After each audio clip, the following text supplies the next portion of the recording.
judge seems to have been on our side.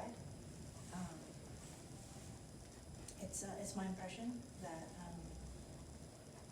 he did believe there was enough evidence, and actually he said that earlier, that the judge said that he believed there was enough evidence to convict.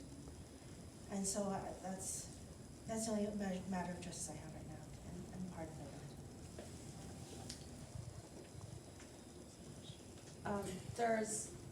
I'm sure there's a lot that you have on your mind based on what you overheard in the past 5-10 minutes, but one thing that stood out to me was kind of the overall legacy, so to speak, the way people who maybe haven't been directly impacted by this case can perceive this case. Is there any thought that maybe you all did make a difference because of how a lot of people do associate this case in the greater picture? I think so. I'm Audry Nafziger. Can you get closer to the microphone? A little closer. AUDRYNAFZIGER.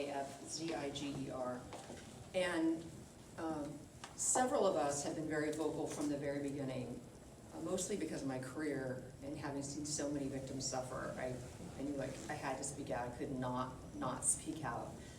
So many women have come forward and called, found me at work, called me, reached out, and to other survivors here that were speaking, and they didn't want to do it publicly, but it mattered to them. Other survivors from other cases from UCLA, from their doctor, who they did get justice, he's in jail. They reached out and they felt strong enough to speak because of our voices. So I think every time a survivor speaks, it matters. I think this justice system utterly and completely failed us. As a prosecutor, how do you see that?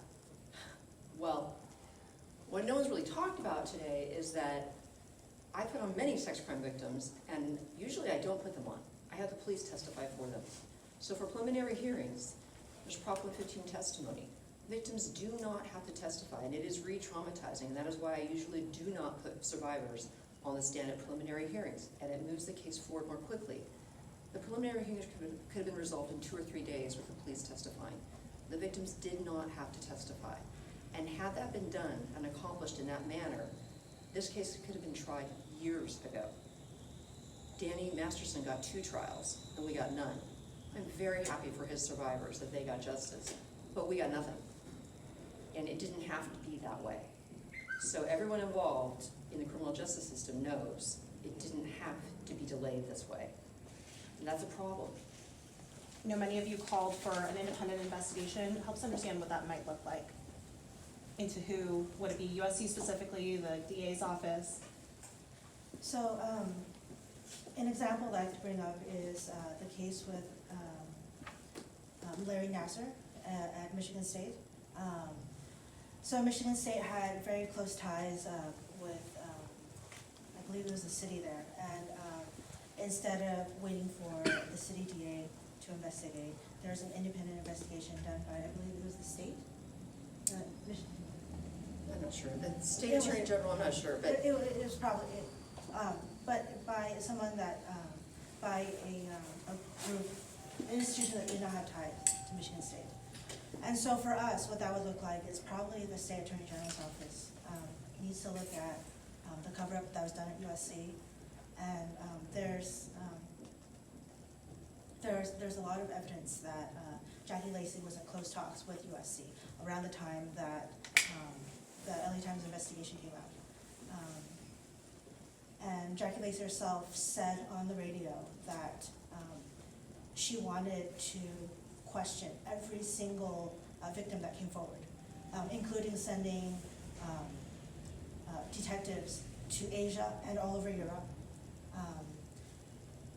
which is honorable, but I believe,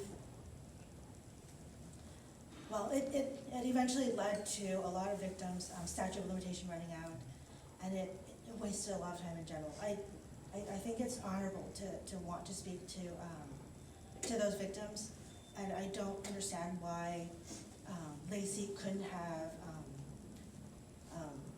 arrested Tyndall with after she had enough evidence to, instead of waiting to gather all the evidence in the world. That's what I don't understand. why wasn't anyone at USC other than Dr. Tyndall investigated? I I mean, in Larry Nassar's case, 8 other people were criminally indicted, and most of them were convicted. Why is it that not one person was investigated at USC by the LAPD? Why is that? That is a very troubling question that we all have to keep in mind.